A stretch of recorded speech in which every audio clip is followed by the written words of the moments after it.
Hi, good morning. My name is Jahnna Cayme from BSN 111K, and today I'll be performing the assessment of the cardiovascular system. So prior to the procedure, I have to review the previous medical records of the patient if applicable. This is to have an initial data regarding the patient that we are going to assess. And the next is to determine the scope of the assessment and prepare the necessary equipment to save time and energy. So the equipments needed are stethoscope, a pen light to be used as a tangential light source. Lastly is a ruler and a rectangular object to be used as a measurement for the jugular venous pressure of the patient. And lastly is to perform hand hygiene for us to deter the spread of the microorganisms. Hello, good morning sir. I am Jahnna Cayme, your student nurse for today. May I see your wristband? Can you state your complete name? And your birthday please? 2008 November 7. And sir, how would you like to be called? James. Alright, so Sir James, what I am going to do is I will be assessing your cardiovascular system, and I may need you to inspect your different body parts. Is that alright? Okay, so do you have any questions, Sir James? Alright, so would you mind if I close the door for you?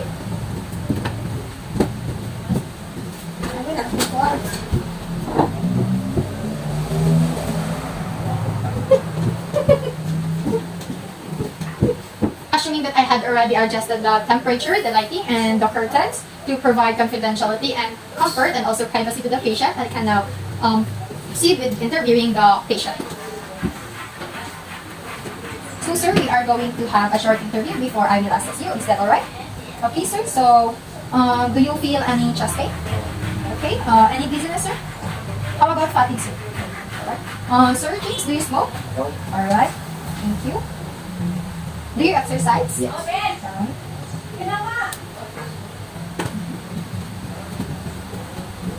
So let's start with your assessment, sir.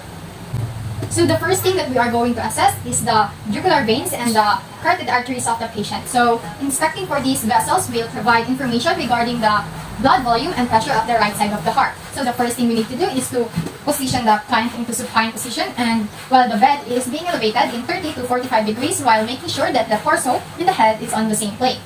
And the next thing that we are going to do is to slightly turn the head of the patient away from the part that we are going to examine, and then showing a light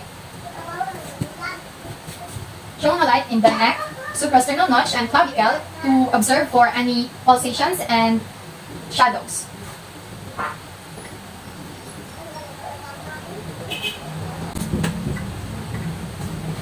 Okay, so if jugular distension is observed, we are now going to assess the jugular venous pressure of the patient by locating the highest point where the jugular vein is visible. So we have to elevate the bed in 30 to 90 degrees until the highest visible point is observed.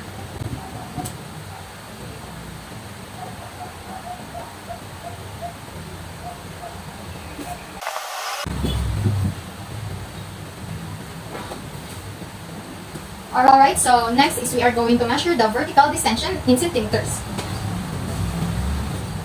So we are going to place the rectangular object in horizontal and the ruler in vertical to measure the vertical distension.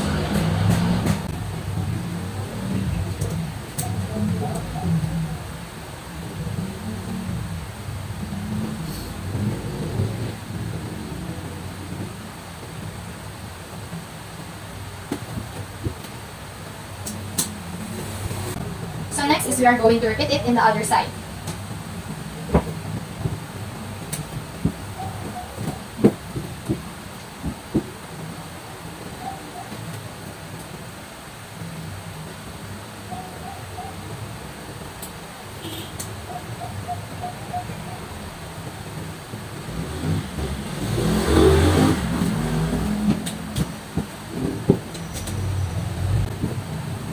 Next is we are going to assess for the carotid artery of the patient. And then while the head of the bed is still elevated in 30 degrees, we are going to slightly turn the head of the patient towards the part that we are going to examine and palpate for the carotid artery while not putting too much pressure or massaging the area.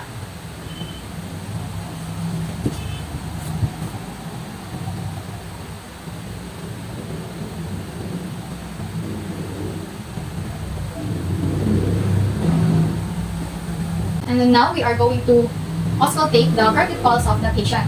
We are going to turn the head of the patient away from the part that we are going to examine. Sir, can you turn your head a little?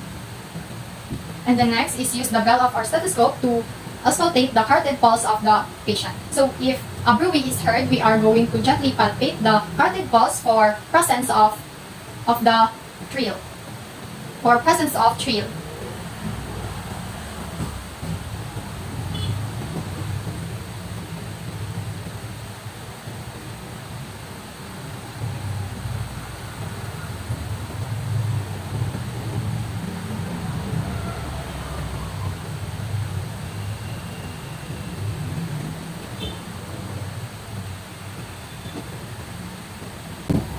So now proceeding to the heart or the precardium of the patient, the first thing we need to do is to do a general inspection of the chest of the patient, and we are going to observe for any abnormal pulsations while shining a light in the chest of the patient for more visibility of the movements.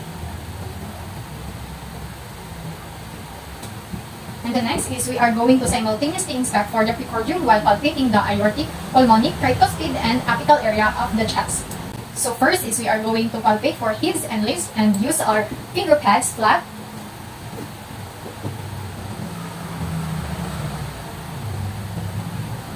And the next is we are going to press the ball of our hands in the body surface of the chest to feel for any presence of trill that may indicate turbulent flow.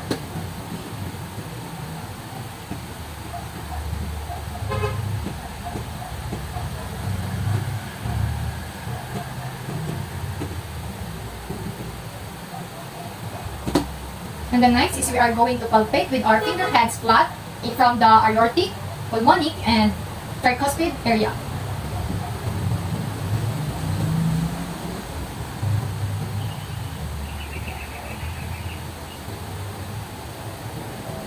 And the next thing is to palpate for the apical impulses using the 2 or 3 middle fingers of our hands.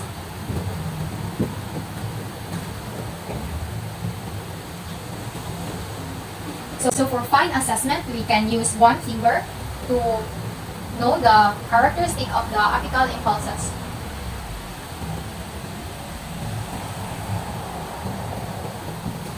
So if we are unable to feel for the apical impulses, we can let the patient roll to the left side and roll to the left side and feel the apical impulses. And if we can still feel for it, we can let the patient exhale and then stop breathing. Can you exhale, sir, and then stop? Alright, now you can go back. So next is we are going to palpate for the epigastric area.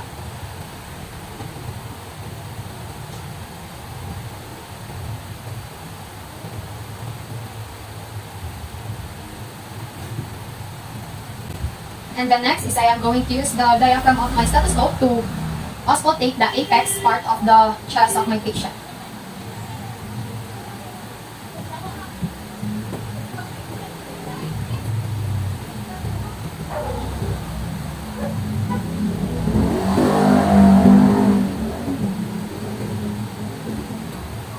And the next is I will be using the diaphragm and then the bell while auscultating for the aortic, pulmonic, tricuspid, and apical part of the chest, and then have the patient to breathe regularly during auscultating.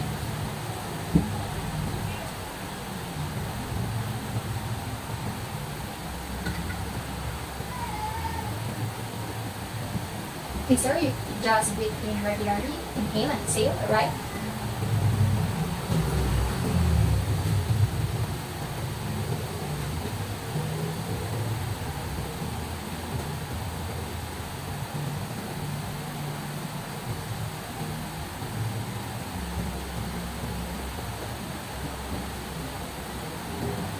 And the next we are going to repeat it while the patient is in lateral position and in a sitting position.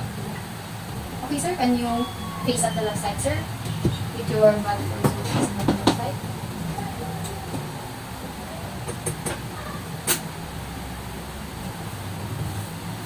And then can you sit down, sir?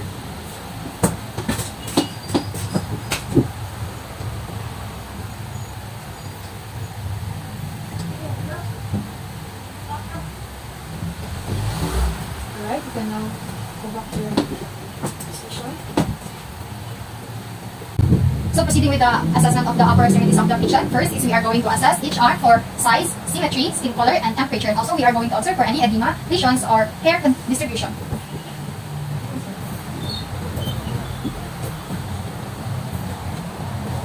Alright, so your skin color is fair and your hair is evenly distributed, is symmetric, the size is symmetrical, and there is no lesions or any edema observed. And then now can you do this? Alright, and then the other side. Alright, thank you. And then now we am going to palpate the brachial artery, the ulnar artery, and the radial artery of the patient. So now palpating for the ulnar artery of the patient.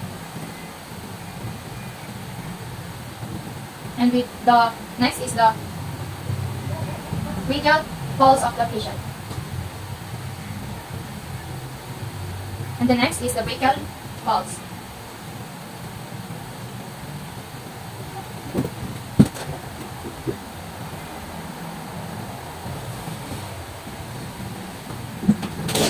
Alright, so proceeding with the capillary test of the patient.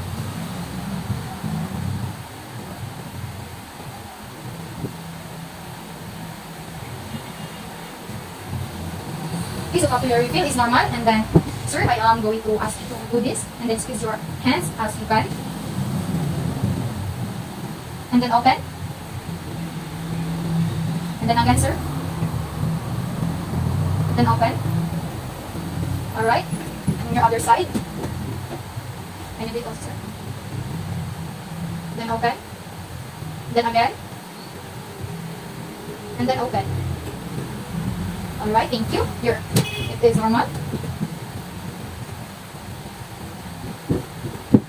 So now proceeding with the lower extremities of the patient.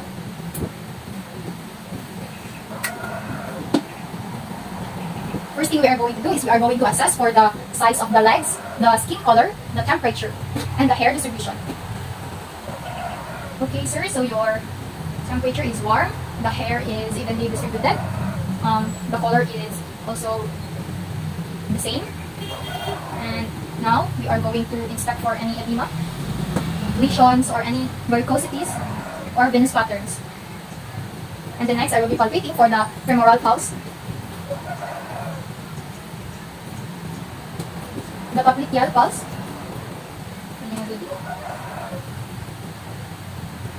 the dorsalis pedis,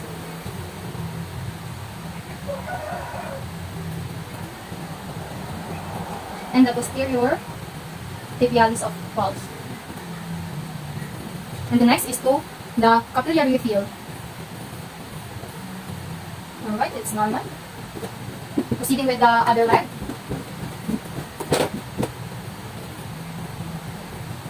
Can you lift it?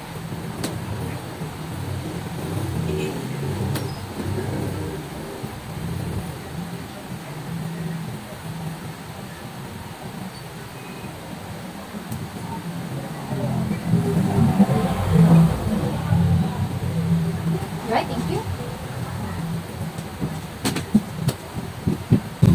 Okay now, sir, since we are done, you can put your coats now.